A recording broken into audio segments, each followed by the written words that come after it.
भैया हो, हम भोजपुरी गायक प्रीत कुमार सभी सुनने वाले भैया लोगन के पैर छू के प्रणाम करता नहीं। अखिलेश भैया के यूपी में फिर से आवे के मौका दीजिए। अखिलेश भैया जिंदाबाद जिंदाबाद जिंदाबाद। अखिलेश भैया जिंदाबाद जिंदाबाद जिंदाबाद। मनीष यादव जिंदाबाद जिंदाबाद जिंदाबाद। धीरू यादव जिंदाबाद जिंदाबाद जिंदाबाद। समाजवादी पार्टी जिंदाबाद जिंदाबाद जिंदाबाद। दिलवा के सब करे बाड़ चहेता अखिलेश भैया से केहू ना नेता। अखिलेश भैया जिंदाबाद जिंदाबाद जिंदाबाद। दिलवा के सब करे बाड़ चहेता अखिलेश भैया से केहू ना नेता।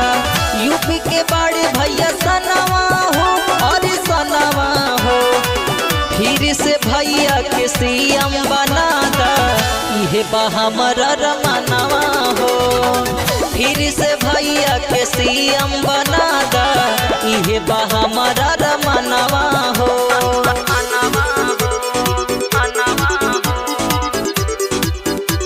अखिलेश भैया जिंदाबाद जिंदाबाद जिंदाबाद। अखिलेश भैया जिंदाबाद जिंदाबाद जिंदाबाद।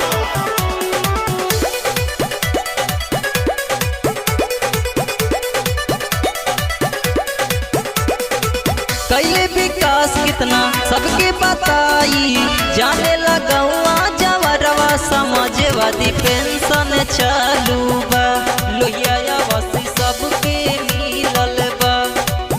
अखिलेश भैया जिंदाबाद जिंदाबाद जिंदाबाद।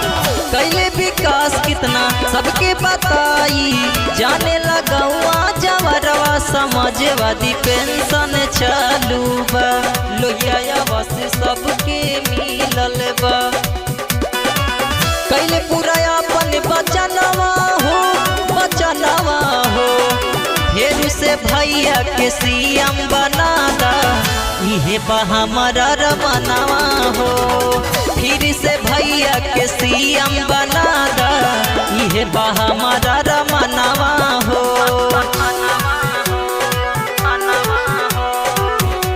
अखिलेश भैया जिंदाबाद जिंदाबाद जिंदाबाद। अखिलेश भैया जिंदाबाद जिंदाबाद जिंदाबाद।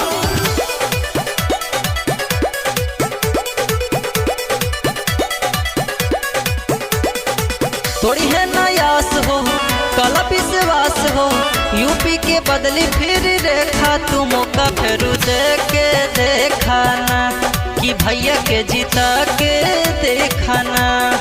भैया के जीता के देखाना। थोड़ी है नयास हो कल विश्वास हो, यूपी के बदली फिर रेखा तू मौका फिर दे के देखाना कि भैया के जीता के देखाना। गावे पीरिति गुड़ गनवा हो गुड़ गनवा हो, फिर से भैया के सीएम बना दा इहे बा हमारा रमनवा हो।